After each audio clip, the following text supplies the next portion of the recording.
Bonjour, Vincent Lalire. Jérôme Savoie. Nous sommes aujourd'hui au cœur de la cathédrale de Rouen. Pour rencontrer le Père Maheu, nouveau curé de cette paroisse. Finalement, est-il difficile d'être curé au XXIe siècle? Est-il difficile de renoncer au sexe? Est-il difficile de croire en Dieu? Pour toutes ces questions et toutes ces réponses, allons le rejoindre sous le grand orgue. Allons-y.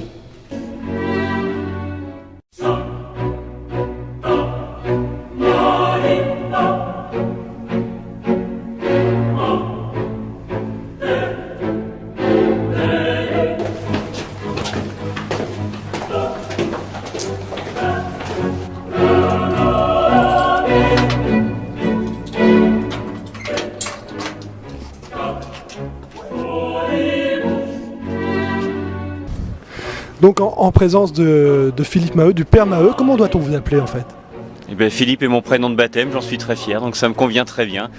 L'essentiel c'est que les gens soient à l'aise, donc ceux qui veulent m'appeler Père, même s'ils sont plus âgés que moi, je les laisse faire. D'accord, bon, vous appelez Philippe alors? Très bien, volontiers. Alors là nous sommes au sommet quasiment de la cathédrale avec une vue magnifique. C'est également je crois la première fois que vous montez là? Oui tout à fait, je ne suis curé de cet endroit que depuis une semaine et c'est la première fois que j'ai l'occasion de monter aussi haut à Rouen. Moi j'ai une question qui me turlupine un petit peu. Pour être curé de la cathédrale, de la paroisse de Rouen, mais notamment de la cathédrale, il faut être pistonné ou comment ça se passe? Non, je crois pas. Quand, vous savez, peut-être l'évêque a annoncé cette nomination le jour de la messe chrismale, le jeudi saint, quand tous les prêtres sont rassemblés.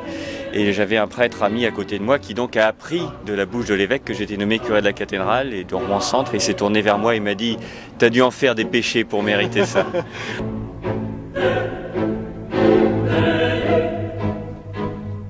Alors à la fois c'est un espèce d'honneur et puis en même temps on se rend bien compte que c'est aussi une responsabilité à assumer qui est lourde et face à laquelle on peut avoir un peu peur aussi.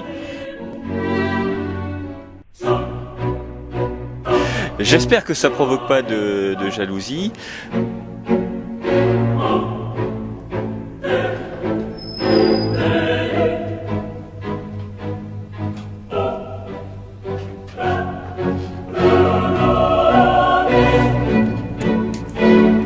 Père Maheu, quel âge avez-vous exactement?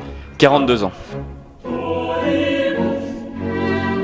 Et vous avez l'impression d'être un homme comme les autres, avec les mêmes libertés, les mêmes pouvoirs, les mêmes devoirs, les mêmes droits? Ça dépend où je me trouve. Tous les lundis soirs, je joue au basket avec une équipe loisir. J'ai vraiment l'impression d'être un homme comme les autres, sauf peut-être que je suis un peu moins adroit que les autres. Mais après, c'est vrai que dans l'église, j'ai une fonction particulière qui me met un petit peu à part. Mais j'ai pas l'impression que ça fasse de moi, dans la vie de tous les jours en tout cas, un homme radicalement différent des autres.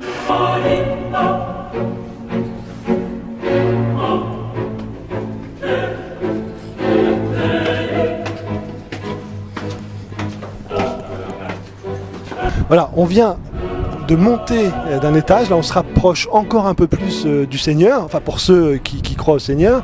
Vous vous sentez plus proche du Seigneur, vous, que tout à l'heure ou pas? Honnêtement non, je pense qu'il était aussi en bas et au milieu des gens dans la ville. Il s'occupe de la France d'en bas aussi. Ah, il s'occupe de tout le monde, oui.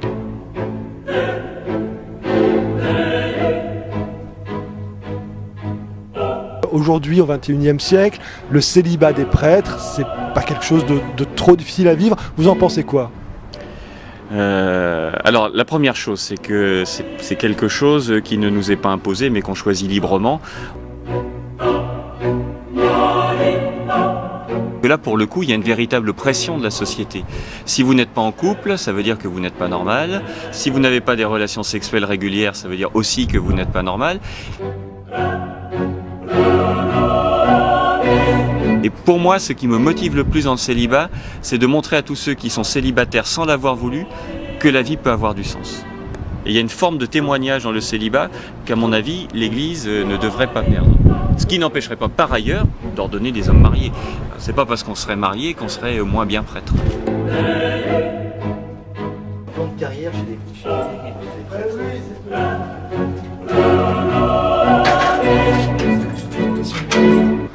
Voilà, mon père, nous voici donc revenus au rez-de-chaussée.